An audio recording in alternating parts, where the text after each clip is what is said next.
first day in the Philippines at Santiago City. Ibibigay akong papeles. Excuse me po. Doon muna ako sa may McDonald's mag-antay habang inaantay ko yung imi-meet up ko.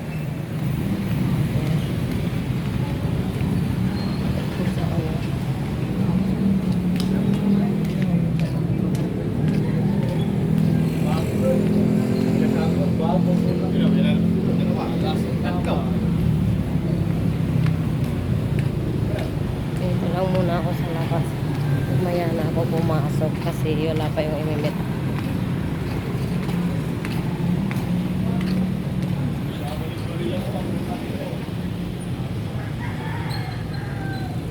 Aksitin mo eh. Saan kaya yung Jollibee? Walang yung Jollibee. Ayan. Ito ang aming lugar. Santiago City.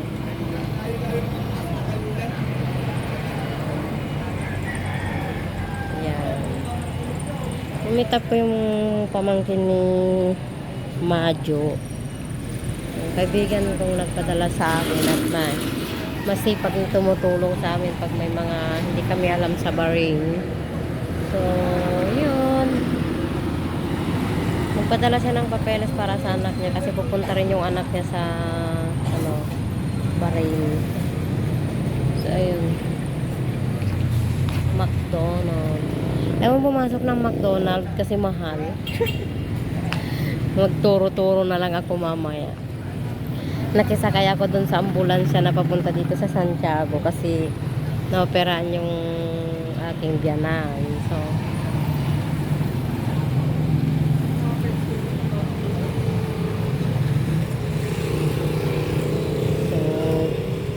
sabi nila pwede daw akong sumakay dun. So, nalibre ako ng pamasahe papunta dito.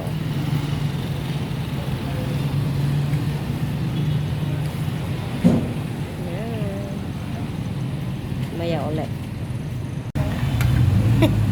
Fried rice. Kanina mo na huli. Nagkatabi na lang dito. Nagkapoy kay mga ano. Kanina alam sayang. Nagmitin. Paris, tapsilog, tapa. Nagluto at tinag na po. Di ba lang? Wala ako sila luto sa mga laban. Slakay lang may pusa nga mangmanganin. Kakabakbal. Adi karnino ko madali.